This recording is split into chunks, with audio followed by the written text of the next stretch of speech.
एक बार एक वैज्ञानिक ने एक टिड्डे को पकड़ा और उसे अपनी आवाज़ पर छलांग लगाना सिखाया। वैज्ञानिक टिड्डे से कहता, कूदो। टिड्डा उसकी आवाज़ सुनते ही जोर से छलांग लगा देता। अब वह वैज्ञानिक था तो प्रयोग करना तो बनता ही था।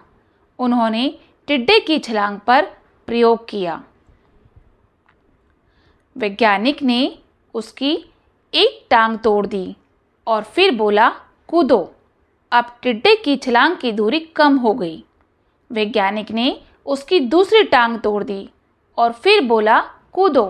टिड्डे की छलांग और कम हो गई। अब तोड़ी गई उसकी तीसरी टांग, फिर छलांग की दूरी और कम हो गई। एक एक करके बेचारे टिड्डे की सारी टांगें तोड़ दी गईं।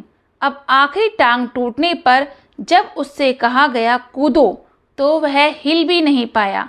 अब वैज्ञानिक ने अपना निष्कर्ष डायरी में लिखा। जानते हो उसने क्या लिखा?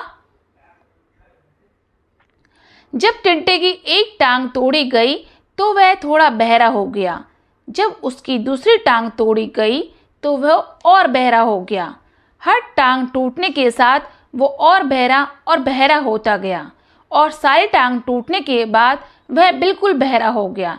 अब जोर जोर से चिल्लाने का भी उस पर कोई असर नहीं हुआ। वो तो अपनी जगह से हिला तक नहीं, छलांग लगाना तो दूर की बात थी। इस कहानी को सुनकर सभी को ऐसा ही लग रहा है ना कि क्या मूर्ख वैज्ञानिक था। इतनी सीधी सी बात उसे समझ नहीं आई। या कुछ लोग ये भी सोच रहे होंगे कि ये तो किसी बच्चे को भी पता है कि टिड्डे की छलांग उसकी टांग टूटने की वजह से कम होती जा रही थी, ना कि वो बहरा हो गया था। दोस्तों, हम सभी जीवन में कई बार ऐसे ही मूर्ख बन जाते हैं। कई बार जीवन में दो घटनाएं एक साथ ऐसे घटती हैं कि उनका एक दूसरे से कोई संबंध होता ही नहीं, फिर भी ऐसा लगता है कि गहरा संबंध है। कभी कभी दिखता कुछ और है लेकिन समझ कुछ और ही आता है और वास्तव में होता कुछ और ही है। इसलिए अगर पछताना नहीं है तो जीवन में जल्दबाजी में कोई निर्णय ना लें।